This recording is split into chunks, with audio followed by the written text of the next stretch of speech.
Ahoj a vitaj na kanáli Spánková veda. Dnes večer sa spolu vydáme na cestu do jedných z najzvláštnejších miest v našom vesmíre. Do galaxií, ktoré akoby porušovali zákony fyziky a spochybňovali naše najlepšie predstavy o tom, ako vesmír funguje.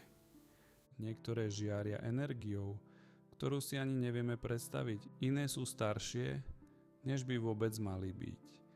A niektoré vyzerajú tak zvláštne, ako by sa samotný priestor rozhodol hrať podľa úplne iných pravidiel. Čím viac toho astronómovia objavujú, tým zvláštnejšie sa tieto obrovské ostrovy hviezd zdajú. Na prvý pohľad pôsobia pokojne, ale pod povrchom sa odohrávajú obrovské cykly tvorby a ničenia. Galaxia môže byť formovaná gravitáciou, temnou hmotou alebo silami, ktoré len teraz začíname chápať. A niekde ďaleko na samotných hraniciach vesmíru sa objavujú ešte zvláštnejšie galaxie. Ak sa ti tieto pokojné cesty páčia, môžeš dať odber alebo zanechať myšlienku dole v komentároch. Pomáha to nájsť túto cestu aj ďalším, jednu pokojnú dušu po druhej. Ale teraz stačí len relaxovať. Uvoľni telo. Nechaj oči pomaly oťažieť. A ako sa tvoja myseľ začne jemne uvoľňovať, poď so mnou objavovať náš fascinujúci vesmír. Začíname. Niektoré galaxie žiaria jasne nie kvôli hviezdam, ale kvôli čiernym dieram v ich strede. Na prvý pohľad to znie nelogicky. Čierne diery sú známe tým, že pohlcujú svetlo. Nie, že ho vytvárajú, ale nesvieti samotná temnota. Svetlo vzniká z materiálu, ktorý sa do čiernej diery špirálovito približuje. Plyn a prach sa roztočia do žeravého disku, ktorý sa zahreje na extrémne teploty a začne vyžarovať energiu naprieč celým spektrom. V niektorých aktívnych galaxiách je tento centrálny región jasnejší ako miliardy hviezd dokopy. Tieto extrémne objekty nazývame kvázary a vidíme ich z neuveriteľných vzdialeností. Najzaujímavejší je kontrast. Celá galaxia so všetkými hviezdami, oblakmi a štruktúrou môže byť vizuálne zatienená jediným bodom v jej strede. Keď sa na taký objekt pozeráš, nevidíš len svetlo. Vidíš gravitáciu premenenú na svetlo. V mierke, ktorú je ťažké vôbec pochopiť. Najzvláštnejšie galaxie vyzerajú zlomené, pokrivené, prstencové, alebo akoby svietili zvnútra. Klasická predstava galaxie je upravená a elegantná. Predstavíš si krásnu špirálu alebo hladký žiariaci ovál, plávajúci v tichu. A potom príde realita. Niektoré galaxie vyzerajú, ako by im niekto vytrhol ramená.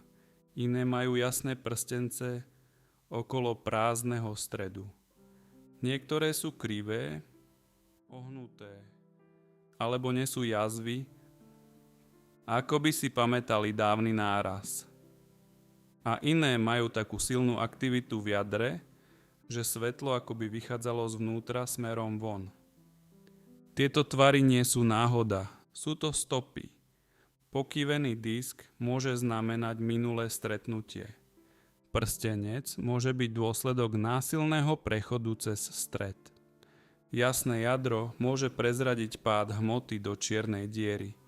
Zvláštne galaxie nie sú len kulisa, sú dôkaz. A keď si to uvedomíš, každý zvláštny tvar prestane byť len tvarom a stane sa príbehom. Galaxia môže pokračovať v tvorbe hviezd, aj keď by už mala byť dávno mŕtva. Astronómovia si kedysi mysleli, že galaxie sa dajú rozdeliť jednoducho. Niektoré sú mladé, modré a aktívne, iné staré, červené a pokojné. Lenže realita je oveľa komplikovanejšia.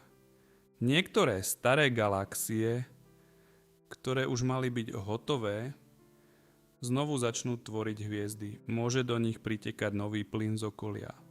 Môžu pohltiť menšiu galaxiu a získať nový materiál. Alebo sa plyn, ktorý bol zahriatý, znova ochladí a začne sa z neho rodiť nový hviezdny život.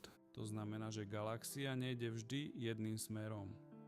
Môže sa zastaviť, oživiť alebo prekvapiť. Aj po miliardách rokov galaxie nie sú izolované. Pohybujú sa, priťahujú a niekedy sa zrazia nie ako pevné objekty, skôr ako obrovské oblaky hviezd, plynu a temnej hmoty, ktoré sa pomaly prepletajú cez seba. Keď sa dve galaxie stretnú, ich tvary sa začnú meniť. Gravitácia natiahne ich ramená, roztrhá ich štruktúru a vytvorí dlhé prúdy hviezd, ťahajúce sa do priestoru. Zaujímavé je, že samotné hviezdy sa takmer nikdy nezrazia. Sú od seba príliš ďaleko, ale ich dráhy sa úplne zmenia. A plyn, ten reaguje najviac. Stláča sa, zohrieva a spúšťa nové vlny tvorby hviezd.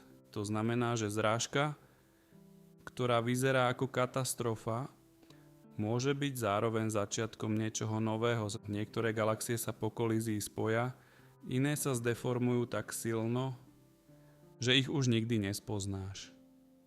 A niektoré nesú jazvy ešte miliardy rokov. Jedna z najzvláštnejších galaxií, aké poznáme, vyzerá ako obrovské koleso. Nazýva sa Cardwell Galaxy. Má jasný prstenec, ktorý sa rozprestiera do priestoru a v jeho strede je relatívne prázdno. Tento tvar nevznikol náhodou. Pred miliónmi rokov cez ňu prešla iná galaxia, priamo cez jej centrum, ako kameň hodený do vody. Náraz vytvoril vlnu. Táto vlna sa rozšírila smerom von a stlačila plyn na svojej ceste. A tam, kde sa plyn stlačil, začali vznikať nové hviezdy. Preto ten jasný kruh nie je to len tvar. Je to moment zamrznutý v čase. Záznam udalosti, ktorá sa odohrala pred miliónmi rokov a stále sa rozvíja. Niektoré galaxie sú zvláštne tým, že nevyzerajú zvláštne vôbec, sú až príliš dokonalé. Jednou z nich je Hawks Object, dokonalý svetelný kruh, takmer perfektný, bez viditeľného dôvodu, prečo vznikol.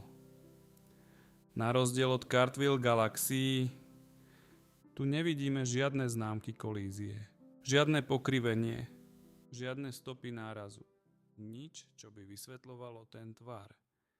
A predsa existuje jasný kruh hviezd, obklopujúci temnejší stred. Vedci majú teórie. Možno ide o rezonanciu v rotácii, možno o dávnu udalosť, ktorá nezanechala viditeľné stopy.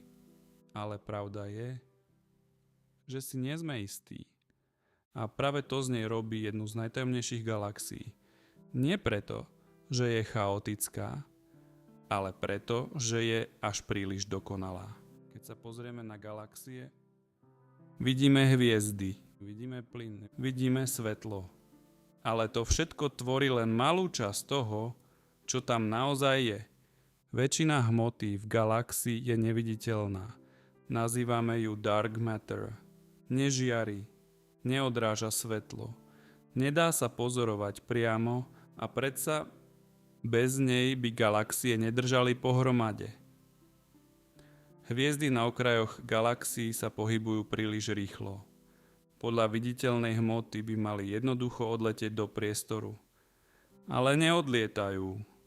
Niečo ich drží. Niečo, čo nevidíme. Temná hmota vytvára akúsi kostru Neviditeľnú štruktúru, v ktorej je galaxia zasadená. Bez nej by špirálové ramená neexistovali. Bez nej by galaxie nemali stabilitu. Je to jeden z najväčších paradoxov vesmíru. To, čo nevidíme, má najväčší vplyv na všetko, čo vidíme. Čím ďalej sa pozeráme, tým viac sa pozeráme do minulosti.